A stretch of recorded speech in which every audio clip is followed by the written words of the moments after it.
அனைத்து நல்லுள்ளங்களுக்கும் வணக்கம். நான் ஆர்கே சோமோட நெக்ஸ்ட் சேனல் வழக்கமாக உலக செய்திகள். இன்றைய சிறப்பு செய்திகள் நம்ம பாகிஸ்தான்லேருந்து ஆரம்பிச்சிடலாம். அப்புறம் ஜெலன்ஸ்கியோட புலம்பல், குறிப்பாக பொருளாதார தடைகளை, அதுவும் கூடாயில் மீது இருக்கக்கூடிய தடைகளை, ரஷ்யா மீது இருக்கக்கூடிய தடைகளை நீக்குங்கள் அப்படின்னு சொன்னாங்க. பற்றியா ஜெலன்ஸ்கி ஒரே ஒரு வார்த்தை சொல்லிட்டாங்க, அதுக்கு நான் என் ரத்தத்தை கொடுக்குறேன் விற்றுருங்க அப்புறமா சொல்லிட்டாங்க ஜெலன்ஸ்கி தரப்புலேருந்து. அதுவும் அங்கே ஒரு என்ஜிஓ டீம்ஸ் எல்லாம் இருக்குது, அவங்களாம் கொதிச்சடைஞ்சு போயிட்டாங்க. அப்புறம் தான் ஜெலன்ஸ்கி கிட்ட கூப்பிட்டு, கோட்டசாமி கொஞ்சம் பொறுமையாரு, நம்ம நாட்டிலே இப்போ வண்டி எதுவுமே ஓடலை, என்ன காரணம் என்னங்க, உக்ரைன் பயங்கரமாக மாட்டிடுச்சு. இப்போ அவங்க வழக்கமாக பக்கத்தில் இருக்கிற நாடுனா கூட பிரச்சனை இல்லை, அவங்க உக்ரைன் இப்படி சாப்பிடல, இப்போ 4 மூணு சுற்றி சாப்பிட்றாங்க. இப்போ வேறு எங்கேயோ இருந்து தான் அவங்களுக்கு நார்வேலேருந்து ஐரோப்பாலேருந்து இங்கே வருது, அங்கங்கே இருந்தால் தானே இங்கே சேரும். அதனால் ரொம்ப மாட்டிக்கிட்டாங்க. அதனால் சுற்றி இருக்கக்கூடிய அரசியல் நிகழ்வுகள் என்ன, கள நிலவரங்கள் என்ன, யதார்த்தங்கள் என்ன, அனைத்தும் ஒருங்கிணைந்த ஒரு தகவலாக பார்த்தலாம். ஒரு ஃபன் மூட போகலாம். நாங்கள் இன்றைக்கி ஆக்சுவலாக நான் லைவ் இன்றைக்கி போட முடியல, நாளைக்கு நம்ம லைவில் சந்திப்போம். இல்லை நிறைய பேர் லைவ் வேண்டாம் என்று கூறுவீர்கள், ஒருவேளை என்னை நேரில் பார்க்குறது பயப்படுறீங்கன்னு நினைக்கிறேன் நான். ஸோ அவங்களுக்கு சேர்த்து தான் சொல்கிறேன் நான். ஸோ வீடியோவில் பார்க்கறதுக்கு முன்பு நீங்கள் நம்ம சேனலை சப்ஸ்கிரைப் பண்ணலாம், சப்ஸ்கிரைப் பண்ணிட்டு வாங்க, மறக்காம பெல் பட்டன் கிளிக் பண்ணி ஆல் ஆப்ஷன்ஸ் கொடுங்க. வீடியோ கொடுக்கலாம்.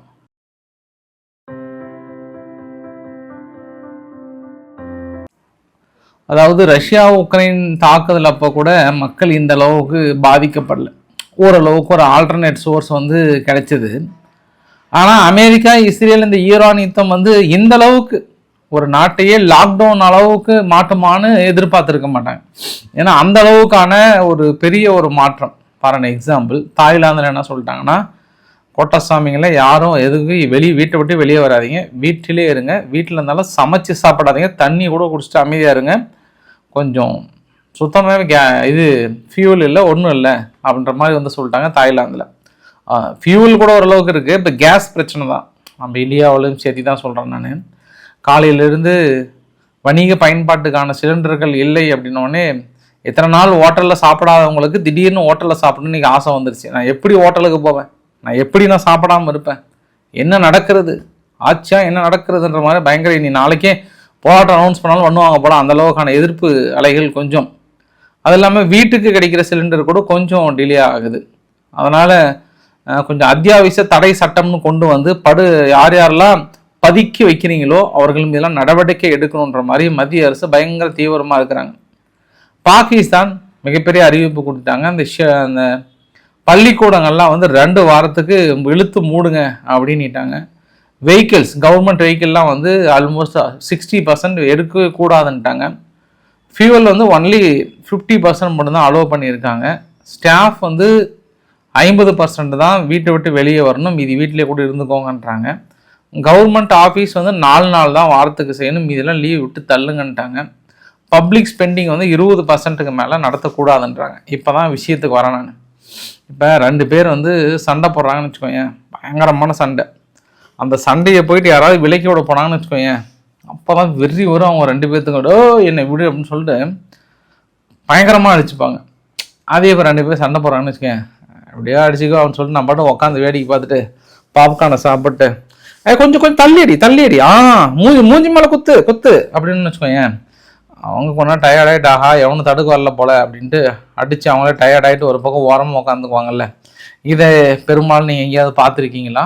ரைட்டு, அது உலக நாடுகளுக்கு பொருந்தும். செல்ஃபி பாய்ஸ், அணுகுண்டு பாய்ஸ், இவங்க 2 பேர் என்ன பண்ணாங்க, ஃபஸ்ட்டு ஒரு வாரம் அடிச்சாங்க. அங்கே யாராவது ஓடி எப்படி காப்பாற்றுவாங்க. அப்போ வெகுண்டு எழுந்து, பாகிஸ்தானை நான் விடமாட்டேன், தாக்கல் நடத்துவேன்னு உடனே இவங்க அவங்கள விடமாட்டேன்னு சொல்லிட்டு டைலாக்லாம் விடுவாங்க. ஏன்னா லாஸ்ட் டைம் சவுதி அரேபியா அங்கே எல்லாமே கண்ணுங்களாம் நம்ம பங்காளிங்களாக இருக்கிறோம், நம்மளுக்குள்ள எதுக்குப்பா சண்டைன்னு 4 பேர் தடுத்து வச்சாங்க. அப்போ திமிரி போயிட்டு இந்த பக்கம் அந்த பக்கம் அப்போ அடித்தாங்க. ரைட்டு, இப்போ என்ன பிரச்சனைனா யாருமே கண்டுக்கல. ஏன்னா நம்ம பிரச்சனையே அங்கே பெரும்பாடாக இருக்குது. பாகிஸ்தான் அங்கே ஈரான் தடுத்ததுனால ஒவ்வொரு நாட்டிலையும் எங்கள் நாட்டில் டீசல் இல்லை, பெட்ரோல் இல்லை, கேஸ் இல்லைன்னு சொல்லிட்டு பெரிய தட்டுப்பாடு. எல்லாருமே பாதிக்கு மேலே இயங்காதீங்கன்னு சொல்லும் போது இந்த நேரத்தில் எல்லை பகுதியில் போர் நடத்த முடியுமா? அதனால் போன கோட்டசாமி என்ன பண்ணிட்டாங்க, ஆளுக்கு பாயை போட்டு படுத்துவங்க ஆரம்பிச்சிட்டாங்க. திரும்பி போகிறது கூட நம்மக்கிட்ட டீசல் இருக்கா இல்லையா, இல்லை நடந்தே போய் வீட்டுக்கு சேரலாமா, வந்த வரைக்கும் வந்துட்டுமே இல்லை ஏதாவது எட்டி பார்த்துட்டு போயிடலாமான்னு பாகிஸ்தானோட நிலைமையும். ஆப்கானிஸ்தான் நிலைமையும் இந்த செல்ஃபி பாய்ஸும் அணுகுண்டு பாய்ஸும் வந்து முழிச்சிட்டு இருக்கிறாங்க. ஏன்னா சூழ்நிலை சரியில்லை. அந்த நாடு வந்து இப்போ ரன் பண்ணுறதே பெரிய விஷயமா இருக்கு. இப்போ ஓடி வந்து யுத்தம் வந்து செட் ஆகுமா? ஆகாது இல்லை. அதனால விலைக்கு வைக்கவும் ஆள் இல்லை, அவர்களாகவே விலக்கி கொண்டு சரி அடுத்து இன்னும் 4-5 நாள் கொஞ்ச நாள் கழிச்சு அந்த யுத்தம் முடிஞ்சதுக்கப்புறம் நம்ம பேசிக்கலாம்னாங்க. நீங்கள் நார்மலாகவே நியூஸில் கூட பாருங்களேன், செல்ஃபி பாய்ஸ் அணுகுண்டு பாய்ஸ் யாராவது கண்டுக்கிட்டாங்களா? அந்த தடவை யாருமே கண்டுக்கல. நம்ம தான் இடையில அதில் எதே பாப்கார்ன் சாப்பிட்டு அந்த பக்கம் இந்த பக்கம் பேசிகிட்டு இருந்தோம், ஒன்றுமே இல்லை, அமைதியா அவங்க வந்த வேலையை பார்த்து திரும்பி போயிட்டு இருக்கிறாங்கன்றது ஒரு கூடுதல் தகவல். ஏன்னா தொடர்ந்து இந்த செய்தியை கேட்பவர்களுக்கு அதுதான், கண்டுக்கல, அவங்களே டயர்டாக பாவி பிள்ளைகளை ஒருத்தரை கூட நம்மளை கண்டுக்கலையா அப்படின்னு சொல்லிட்டு திரும்பி போயிட்டாங்கன்றது ஒரு கூடுதல் தகவல். பார்க்கலாம், மறுபடியும் வெறி வரும். இந்த சூழ்நிலையெல்லாம் சரியானதுக்கப்புறம் வெளியே வரும்னு நினைக்கிறேன் நான். இப்போ தைவானுக்கு ஒரு கவலைங்க, மிகப்பெரிய ஒரு கவலை. அப்பெல்லாம் வந்து தைவானுக்குள்ள சீனானுடைய போர் கப்பல்கள் இல்லை வேறு கப்பல்கள்லாம் வந்து எட்டி பார்ப்பாங்க. பாத்ரூமை நல்லா அப்படி டைட் பண்ணி பூட்டு போட்டால் கூட மேலேருந்து கூட எட்டி பார்ப்பாங்க. அந்த மாதிரி ஆளுங்க திடீர்னு அவங்க ஏரியா பக்கமே இல்லை. யார்? தைவானுடைய ஏரியா பக்கம் சீனானுடைய ஒரு கப்பல் கூட இல்லை. இப்போ அமெரிக்கா கிட்ட கம்ப்ளைண்ட் பண்ணுறாங்க, தலைவரே நாட்டாமல் எங்கள் ஏரியா பக்கம் ஒரே ஒரு கப்பல் கூட சீனாவுடைய கப்பல் வரல, என்னான்னு கொஞ்சம் விசாரிச்சு பாருங்கன்னாரு. அவர் நினைப்பாரையோ வந்தாலும் பிரச்சனை வரலாலும் பிரச்சனை நினச்சாலும் இதில் ஒரு சூட்சமாக இருக்குது. என்ன சூட்சம் அப்படின்னா, இங்கே இருக்கக்கூடிய கப்பல்கள் அங்கே சென்று ஈரானுடைய எல்லை பகுதியில் ஏதாவது உதவி செய்கிறதா அப்படி சொல்ல வராங்க.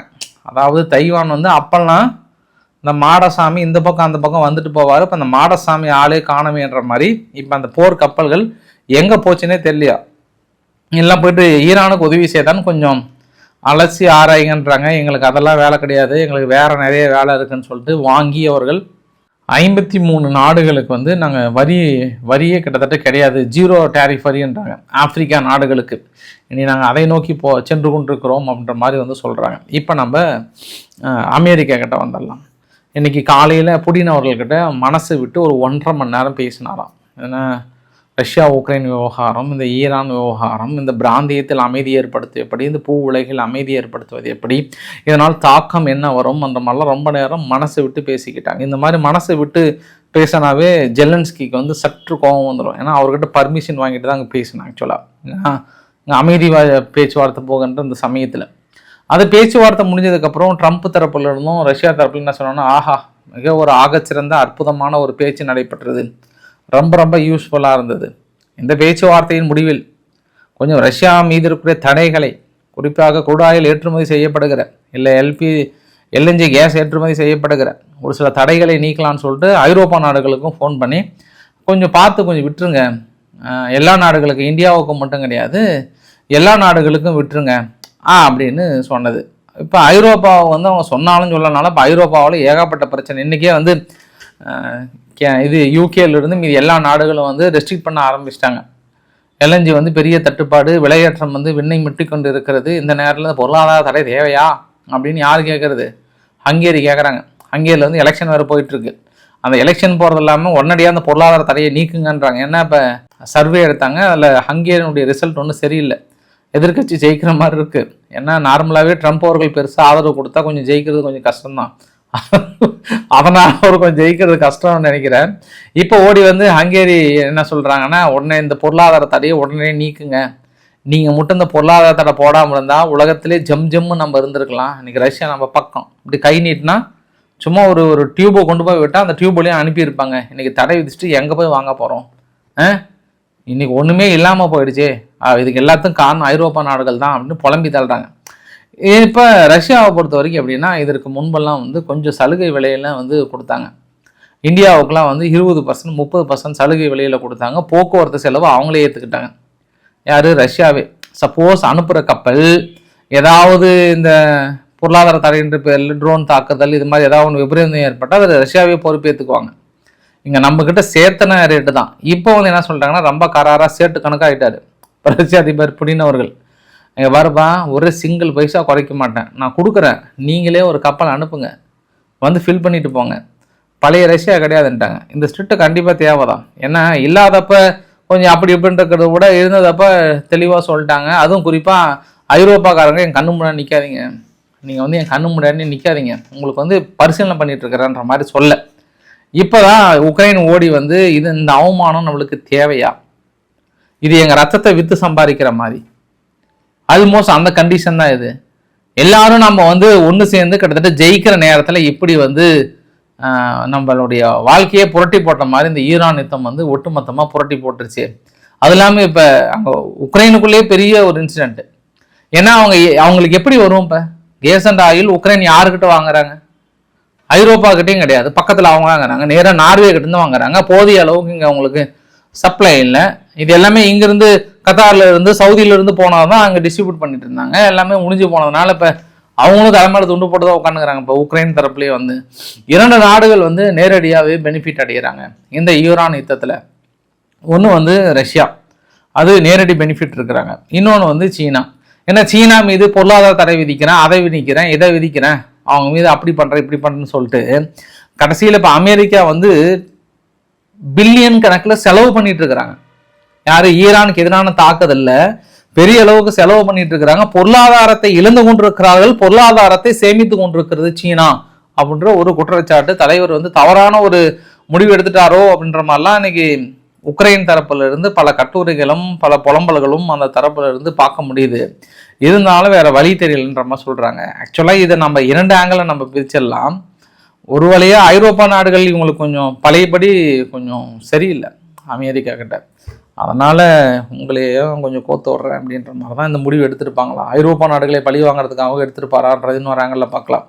ரஷ்யானுடைய க்ரூட் ஆயிலை அனுமதிக்காமல் அவங்க கிட்ட இருக்கக்கூடிய, அதாவது அமெரிக்கா கிட்ட இருக்கக்கூடிய அந்த ஸ்டாக் இருக்குல்ல, அதை ரிலீஸ் பண்ணாங்கன்னாவே சரியாக போயிடும். ஆனால் அதுலேயும் ஒரு சட்ட சிக்கல் என்னென்னா, இடையில் ஜோ பைடன் இருக்கும்போது என்ன பண்ணிட்டாங்க, ஒரு பாதிக்கு மேலே ரிலீஸ் பண்ணிட்டாங்க. அதை இன்னும் அவங்க ஃபுல் பண்ணாமல் வைத்திருக்காங்கன்ற இன்னொரு குற்றச்சாட்டுமே சொல்கிறாங்க. சும்மா நடிச்சிட்டு இருக்காங்க. அவங்க கிட்ட இருக்கக்கூடிய ஸ்டோரேஜில் வந்து பாதி இல்லாமல் இருக்குது. அது இன்னும் ஏன்னா இடையில் பொருளாதார சிக்கல் அது இதுன்னு வந்ததுனால அப்படியே ஹோல்டு பண்ணி வச்சுருக்காங்க. இப்போ கொஞ்சம் விலை குறைஞ்சதுன்னா பண்ணலாம்னு நினச்சாங்க. வெனிசுலா வந்ததுக்கப்புறம் அதுவுமே இப்போ சிக்கலாக போயிடுச்சுன்றமா சொல்கிறாங்க. ரஷ்யாவை என்ன பண்ணுறாங்க, தாக்குதல்கள் ஏதாவது குறைத்திருக்கிறாங்களான்றா கொஞ்சம் கூட குறைக்கவே இல்லை. நேற்று கூட டினிப்ரோன்ற பகுதியில் அண்டு கார்கியூவில் தாக்குதல் நடத்தின 20 பேர் பக்கம் இன்ஜூர்டாக இருக்காங்க. தொடர்ந்து தாக்குதல் நிகழ்த்தி கொண்டிருக்கிறார்கள். இருந்தாலும் எல்லை பகுதியில் எங்களது படைகள் வந்து பெரிய அளவுக்கு முன்னேறி கொண்டிருக்கிறது என்ற நம்பிக்கை தெரிவித்திருக்கிறது உக்ரைன். பெரிய அளவுக்கான நம்பிக்கை தெரிவித்திருக்கிறதுன்றாங்க. அதாவது ஜெலன்ஸ்கி தரப்புலையும் உக்ரைன் தரப்புல என்ன சொல்கிறாங்கன்னா, ஒரு 6 மாதத்துக்கு முன்பு இல்லை லாஸ்ட் இயரே கூட வச்சுக்கோங்க, லாஸ்ட் இயர் வந்து இந்த ட்ரோன் வந்து ஆன்டி ட்ரோன் சிஸ்டம் இருக்கு இல்லையா, இப்போ சவுதி அரேபியா மிகப்பெரிய ஒரு டீல் போட்டிருக்காங்க உக்ரைன்கிட்ட ப்ரொடக்ஷன் யூனிட்டுக்கு, ஆன்டி ட்ரோன் சிஸ்டத்துக்கு. இந்த ஆன்டி ட்ரோன் சிஸ்டம் வந்து ஜஸ்ட் இவங்களுக்கு $5000 தானே, அந்த ட்ரோன் வந்து $50,000 இல்லையா, அதனால் பெரிய ஒரு காஸ்ட் கட்டி இன்றைக்கி பெரிய டிமாண்டு 11 நாடுகள் டிமாண்டு கொடுத்துருக்காங்க. இன்றைக்கி வந்து ஒத்தாலாக ஓங்கி நின்று இன்றைக்கி நம்ம வெளிநாடுகளுக்கு சென்று ஒப்பந்தம் போட்டு இன்றைக்கி வந்து தாங்கி பிடிச்சிருக்குது. இனி நம்மளோட இண்டஸ்ட்ரியல் வந்து பெரிய அளவுக்கு வளரப்போதெல்லாம் இன்றைக்கி ஜெலன்ஸ்க்கு பயங்கரமான அறிக்கைங்க, பெரிய ஒரு கெயினுங்க இது உக்ரைனுக்கு. இவங்க எதிர்பார்த்துருக்கவே மாட்டாங்க. இப்படி ஈரானுடைய யுத்தம் வந்து மறைமுகமாக உக்ரைனுக்கு ஒரு கெயின் தான். ஆக்சுவலாக மற்ற இதில் பிரச்சனை வரலாம், இது ப்ரொடக்ஷன் யூனிட் அதிகம் பண்ணி கொடுக்க போகிறோம். அது சவுதி அரேபியாவில் எவ்வளோ நாள் பணம் வச்சுக்கோவா நண்பா, எனக்கு ப்ரொடக்ஷன் யூனிட்டை சீக்கிரம் ஸ்டார்ட் பண்ணி கொடுவா, எங்கள் நாட்டிலே வந்து ஸ்டார்ட் பண்ணுன்ற அளவுக்குலாம் வந்து ஒப்பந்தம் போட்டு வச்சுருக்காங்களாம். இதெல்லாம் அப்பயே சொன்ன தலைவரே, 1 வருஷத்துக்கு முன்னாடியே நம்ம ஆரம்பிச்சிட்டிங்கன்னா இந்நேரம் உங்களுக்கு யூஸ் ஆகிருக்கும். அப்போல்லாம் நான் போய் உங்ககிட்ட டெக்னாலஜி வாங்குறதா, நாங்கள் யாரா அவ்வளோ பெரிய நாட்டாம நானும் உங்ககிட்ட வாங்குறதான்னு சீனை போட்டது அமெரிக்கா. ஆனால் இன்னைக்கு வந்து உக்ரைன் கிட்ட கெஞ்சிட்டு இருக்கு அப்படின்னு உக்ரைனுடைய ஆர்டிகல் வந்து பயங்கரமாக எழுதிட்டு இருக்காங்கன்ற ஒரு கூடுதல் தகவலும் சொல்ல முடியும். ஒரு பெரிய ஹேக்கர்ஸ், ரஷ்யானுடைய குரூப்பில் ஹேக்கர்ஸ் வந்து என்ன பண்ணிட்டாங்க, டச் நாட்டில் இருக்கக்கூடிய வாட்ஸ்அப் மீது முக்கிய தகவலெல்லாம் ஹேக் பண்ணிட்டாங்களாம். வாட்ஸ்அப்பில் ஹேக் பண்ணுறது மட்டும் இல்லாமல் குளோபல் சைபர் கேம்பிங் எல்லாம் பெரிய அளவுக்கு செய்திருக்காங்கன்ற ஒரு கூடுதல் தகவல். வீடியோட நிறைவு பகுதியில் மெக்சிகோனுடைய தலைவர் கிளாடியா ஷென்பம் அவர்கள் என்ன சொல்லிட்டாங்கன்னா, அமெரிக்கா நான் எங்கள் நாட்டிலிருந்து நீங்கள் ஆயுதங்கள் பாருங்க அந்த போதைப் பொருள் வந்து கடத்துறதை மிகப்பெரிய ஒரு குற்றச்சாட்டாக சொல்கிறீங்க. எங்ககிட்ட இருக்கக்கூடிய ட்ரக் கார்ட்டல்ஸ் கிட்ட இருக்கக்கூடிய அனைத்து வெப்பனுமே உங்கள் நாட்டிலேருந்து வர்றது தான். முதல்ல உங்கள் நாட்டில் இருந்து ஆயுதங்கள் வரதை நீங்கள் முதல்ல தடுங்க. அதை நீங்கள் தடுத்துனாவே நான் எங்கள் ஆட்டோமேட்டிக்காக எல்லா போதைப் பொருளையும் கட்டுப்பாட்டுக்குள்ளே கொண்டு வந்துடுவேன். எங்கள் அரசாங்கத்தையே மிரட்டுகின்ற அளவுக்கான ஆயுதங்கள் எங்கிருந்து வருகிறது என்றால் எல்லையோரத்தில் இல்லீகலாக அவங்க கட்டம் தான் வருது. அதனால் அதை நீங்கள் தடுங்க முதல்ல. அதுக்கப்புறம் எங்கள் நாடு மீது ஒரு குற்றச்சாட்டை சுமத்துங்க அப்படின்ற ஒரு குற்றச்சாட்டை வைத்திருக்கிறாங்க மெக்சிகோவில் இருக்கக்கூடிய கிளாடியா ஷென்பம் அவர்கள்ன்றது கூடுதல் தகவல். ஸோ இன்றைக்கு ஓரளவுக்கான தகவலை கவர் பண்ண நினைக்கிறேன். பிடிச்சிருந்தா லைக் பண்ணுங்கள், ஃப்ரெண்ட்ஸுக்கு ஷேர் பண்ணுங்கள், சப்ஸ்கிரைப் பண்ணுங்கள். Ravikumar RK channel. நன்றி, வணக்கம்.